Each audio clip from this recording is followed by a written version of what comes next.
உலக மக்கள் எல்லோருக்கும் வணக்கம். நான் உங்கள் ஜி கோபால் பேசுகிறேன். இன்னைக்கு பேசக்கூடிய பலன் என்ன அப்படின்னா ஆகஸ்ட் மாத பலன்கள். இந்த ஆகஸ்ட் மாத பலன்களாகப்பட்டது சிம்ம ராசிக்காரங்களுக்கு எப்படி இருக்க போகிறது, இதை பற்றி தான் இந்த வீடியோல தெளிவா பார்க்க போறோம். எல்லாரும் ஸ்கிப் பண்ணாம பாருங்க. இதற்கு முன்னாண்ட உங்களுக்கு நிறைய வீடியோக்கள் போட்டிருக்கிறோம். எல்லா வீடியோலையுமே உங்களுக்கு ஏதாவது ரூபத்தில் உங்களுடைய கஷ்டத்துக்கு அதிலிருந்து வெளியில வருவதற்கு என்னுடைய வீடியோ உதவியாக இருந்திருக்கும் அப்படின்னு நம்புறேன். அது போக நீங்க நிறைய பேர் வீடியோ பார்த்துருக்கிறீங்க, லைக் பண்ணியிருக்கிறீங்க, சப்ஸ்கிரைப் பண்ணியிருக்கிறீங்க. உங்க எல்லாத்துக்குமே என்னுடைய மனமார்ந்த நன்றிகளும் கூட. இன்னைக்கு நம்ம சிம்ம ராசியை பார்க்க போறோம். அப்ப இந்த மாத கிரக அடைவுகள் எப்படி இருக்குன்னு பார்த்துடலாம். மிதுனத்துல குருவும் சுக்கிரனும், கடகத்தில் புதன் பகவான், சிம்மத்தில் ஆகஸ்ட் 17க்கு சூரியன் கடகத்தில் சிம்மத்துக்கு வந்துருவாங்க. அதுபோக சிம்மத்திலேயே கேது பகவான், கன்னியில செவ்வாய் பகவான், அது போக கும்பத்துல ராகு பகவான், மீனத்துல சனி பகவான் வக்ரம். இப்ப இந்த மாத கிரக அடைவுகள் அப்ப இந்த சிம்ம ராசிக்காரங்களுக்கு எப்படி இருக்கிறது அப்படின்னா ஒன்றும் பிரச்சனை இல்லை, நல்லா தான் இருக்குது. அப்ப உங்களுடைய ராசிநாதன் உங்களுடைய ராசிக்கு 12ஆம் இடத்துல இருக்கிறாங்க. அப்ப 12ல எந்த கிரகமும் மறையக்கூடாது. மறைந்தால் கெடு பலன்கள் தான் கொடுக்கும். ஆனால் சிம்ம ராசிக்கு 12ல சூரியன் இருந்தாலும் அந்த சூரியனோடு புதன், அப்ப புதனும் சூரியனும் சேர்ந்து புதாதித்ய யோகத்தோடு 12ஆம் இடத்தில் இருக்கிறார். இது அற்புதமான யோகம். அப்ப இந்த யோகத்தின் பலனாக சிம்ம ராசிக்காரர்கள் ஒரு படி உயரக்கூடிய வாய்ப்பு நல்லா இருக்குது. அது போக உங்களுடைய லக்னத்துக்கோ ராசிக்கோ 11ஆம் இடத்தில் குருவும் சுக்கிரனும். அப்ப அந்த குருவும் சுக்கிரனும் இணைந்திருப்பது, லாபஸ்தானத்தில் இருப்பது, சிம்ம ராசிக்கு 5 கூடிய கிரகம் குரு பகவான் 11ஆம் இடத்துல இருப்பது யோகம். அதுவும் சுக்கிரனோடு இருப்பது யோகம். அந்த குருவும் சுக்கிரனும் இணைந்து 7ஆம் பார்வையாக உங்க ராசிக்கு 5ஆம் இடத்தை பார்க்கிறாங்க. அப்ப அந்த 5ஆம் இடத்தை பார்ப்பதனால உங்களுடைய கௌரவம் இன்க்ரீஸ் ஆகும். தலைமை பதவியில் இருக்கிறவங்க நல்ல பொறுப்பில் இருப்பீங்க, நல்ல பொறுப்புக்கு வருவீங்க. ஒரு கவர்மெண்ட் உத்தியோகத்திலேயோ ஒரு அரசியல்லையோ ஒரு பேச்சாளராக இருந்தாவோ இவங்களுக்கு எல்லாமே புகழ், கண்டிப்பாக மரியாதை, அந்தஸ்து சமுதாயத்துல கண்டிப்பாக கிடைக்கும். அப்ப நீங்க ஒரு நல்ல பிசினஸ் மேனா இருக்கிறீங்க, இல்ல நல்ல பிரைவேட்ல நல்ல ஜாப்ல இருக்கிறீங்க, அதுல நல்ல பொசிஷன் இருக்கிறீங்க அப்படின்னா இது எல்லாமே நல்லா இருக்கும், எந்த குறையுமே இல்லை. இது போக பாத்தீங்கன்னா இந்த 5ஆம் இடத்தை, அதாவது சிம்ம ராசிக்கு 5ஆம் இடத்தை குரு பார்க்கிறாரு, சுக்கிரனும் பார்க்கிறாரு. அப்ப இந்த 5ஆம் இடத்தை குரு பார்க்கறதுனால சிம்ம ராசிக்காரருடைய மக்கள், அதாவது குழந்தைகள், அப்ப அவங்களுக்கு அவங்களுடைய குழந்தைகளால் நல்லது நடக்கும்.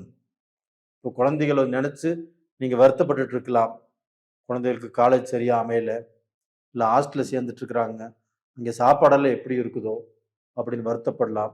நல்ல கோர்ஸ் கிடைக்க மாட்டேங்குதே அப்படின்னு வேதனைப்படலாம். இல்லை அந்த பையனுக்கு படிச்சுட்டாப்புல நல்ல வேலை கிடைக்கலையே அப்படிங்கிற வேதனைப்படலாம். அது போக அவன் கல்யாணம் ஆயிடுச்சு, நல்ல வாழலையே, நல்ல குழந்தை பாக்கியம் இல்லையே அப்படின்னு வேதனைப்படலாம். எல்லாமே எந்த குறை இருந்தாலும் மக்களால் எந்த குறை இருந்தாலும், மக்களை பற்றி நீங்கள் எவ்வளவு கவலைப்பட்டு கொண்டிருந்தாலும் அந்த கவலைகள் குறையக்கூடிய டைம் வந்தாச்சு. அப்ப மக்களால் சந்தோஷப்படக்கூடிய நேரம் வந்தாச்சு. தைரியமாக இருங்க. உங்களுடைய நம்பிக்கை வீண் போகாது. நீங்க கடவுள்கிட்ட வேண்டின வரம், உங்க பிரார்த்தனை கண்டிப்பாக வீண் போகவில்லை. அது போக பார்த்தீங்கன்னா, இந்த சூரியனும் புதனும் உங்க ராசிக்கு 12ஆம் இடத்துல இருக்கிறாங்களா, அந்த சூரியன் ஆப்பட்டது ஆகஸ்ட் 18க்கு தன்னுடைய ராசிக்கே வராங்க. அப்ப தன்னுடைய ராசிக்கு வருவதால் அந்த ராசியிலேயே கேதுவும் இருக்கிறாங்க. அப்ப அந்த கேது பகவான்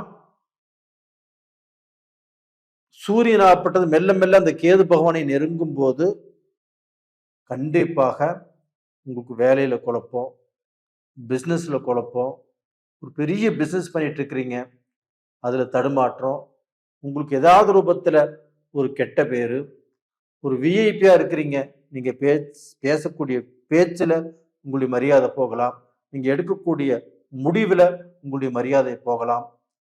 இது பாத்தீங்கன்னா கேதுவால் உங்களுக்கு நடக்கக்கூடிய விபரீதம். அப்ப நீங்க என்ன பண்ணணும் அப்படின்னா, எதை பேசினாலும் எதை செய்தாலும் கொஞ்சம் யோசனை பண்ணி செய்யணும். நீங்க அதற்கு முன்னாடி ரொம்ப ஸ்மார்ட்டா இருக்கலாம், ரொம்ப பிரில்லியண்டா இருக்கலாம், ரொம்பவுமே பெரிய அறிவாளியா இருக்கலாம், நீங்க நல்ல பொசிஷன்ல இருக்கலாம். இதெல்லாம் வேண்டாம்னு சொல்ல வரல. ஆனா இந்த கேது கூட சூரியன் சேரும் போது நீங்க நல்ல பொசிஷன்ல இருந்தாலும் அந்த பொசிஷனை கெடுக்கும், நல்ல வேலையில் இருந்தாலும் அந்த வேலையை கெடுக்கும். அப்ப நல்ல பொசிஷன் வந்து நல்ல முடிவெடுக்க போகும்போது இந்த கேதுவால் ஏதாவது சில தடைகள் வரும். அப்போ இந்த இடத்துல பாத்தீங்கன்னா கொஞ்சம் ஜாக்கிரதையாக நீங்கள் ஹேண்டில் பண்ணிக்கொள்வது நல்ல விஷயம். அது போக பாத்தீங்கன்னா உங்க கணவன் மனைவிக்குள்ள கூட எதிர்பார்த்த பெரிய சந்தோஷமோ, ஒரு நல்ல நிம்மதியோ, ஒரு நல்ல திருப்தியோ கண்டிப்பா கிடைக்குமான்னா கொஞ்சம் குறைவாத்தான் கிடைக்கும். ஆனாலும் அந்த குரு பகவான் உங்க ராசிக்கு 7ஆம் இடத்தை பார்க்கறதுனால அந்த கணவன் மனைவியுடைய பந்தம் கண்டிப்பா நல்லா இருக்கும். உங்களுக்கு சனி பகவான் 8ஆம் இடத்துல இருந்து அஷ்டம சனியாக இருந்து நிறைய கஷ்டங்களையும் குழப்பத்தையும் கொடுக்கக்கூடிய அந்த சனி பகவான் இப்போ வக்ர கதியில் இருக்கிறார். அப்ப வக்ர கதியில இருந்தால் கண்டிப்பா உங்களுக்கு கஷ்டம் இல்லை, பிரச்சனை இல்லை, சோதனை இல்லை. அப்ப அந்த கிரகங்களுடைய சப்போர்ட் எல்லாமே நல்லா இருந்துட்டாலுமே இந்த கேது பகவான் தான் உங்களுக்கு தலைவலி. அந்த தலைவலி அந்த கேது பகவானால் வருது அப்படின்னா நாம கொஞ்சம் நிதானமாக இருப்பது நல்லது. நம்ம ஒரு பொறுப்புல இருந்து ஒரு முடிவெடுக்கும் போது, ஒரு பேச்சு பேசும்போது 2-3 டைம் வெளியில உங்களுக்கு வேண்டப்பட்டவங்ககிட்ட டிஸ்கஷன் பண்ணிட்டு இதை நம்ம சொல்லலாமா வேண்டாமா, செய்யலாமா வேண்டாமா அப்படின்னு பேசிட்டு அப்புறம் முடிவெடுங்க. ரெண்டாவது பார்த்தீங்கன்னா இந்த சமயத்துல பெரிய இன்வெஸ்ட் பண்றதோ இல்லை ஒரு பிசினஸை ரொம்ப பெருசு பண்றதுக்கு முயற்சி பண்றதோ, ஒரு வேலையில ரொம்ப பெரிய முடிவெடுக்கிறதோ இது கொஞ்சம் தள்ளி போடுங்கன்னு சொல்றேன் நான். 1 மாசம் இந்த ஒரு 15 நாளைக்கு தள்ளி போடுங்க. தள்ளி போட்டால் கண்டிப்பாக நீங்க நல்லா இருப்பீங்க. அது போக இந்த கேதுனால உங்களுக்கு தடங்கல் வர்றதுனால நீங்க கீழ்பெரும்பள்ளம் அந்த கேது பகவானுடைய கோயிலுக்கு போயிட்டு வர்றது நல்லது. அப்படி அந்த கோயிலுக்கு போக முடியாதவர்கள் கேதுவின் ரூபத்தில் உள்ள விநாயக பகவானை பிள்ளையார்பட்டி போயிட்டு வந்தாலும் சரி, இல்லை அருகாமையில் இருக்கக்கூடிய விநாயகரை கும்பிட்டாலும் சரி, திங்கக்கிழமை நாளில் அருகம்புல் வச்சு ஒரு சொம்பு தண்ணி ஊற்றி கும்பிட்டு வாங்க. கண்டிப்பாக இதை மறக்காமல் செய்யுங்க, உங்களுக்கு பலன் கண்டிப்பாக கிடைக்கும். நேயர்களே, இந்த வீடியோ பார்த்துருக்கிறீங்க, உங்களுக்கு பிடிச்சிருக்கும், சப்ஸ்கிரைப் பண்ணுங்க, லைக் பண்ணுங்க. அதே சமயத்தில் உங்களுடைய எல்லாத்துக்கும் இது பாதிக்குமான்னு கேட்டால் 170% பேருக்கு பாதிப்பது கிடையாது. 30% பேருக்கு பாதிக்கும். ஏன்னா அந்த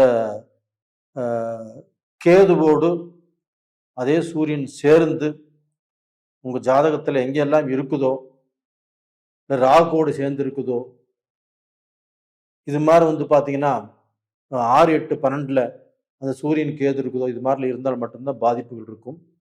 அப்படி என்ன ஏதுங்கிறது பார்க்கணும்னு நினைச்சா உங்க ஜாதகத்தை அனுப்பிச்சு வைங்க, நான் பார்த்து சொல்றேன். அது போக உங்க ஜாதகத்தில் என்ன தசா புத்திகள் நடக்குது, இப்போ உங்களுக்கு அடுத்தது என்ன செய்யணும், என்ன செய்யக்கூடாது, இதையும் நான் பார்த்து சொல்றேன். கண்டிப்பா நல்லா இருப்பீங்க.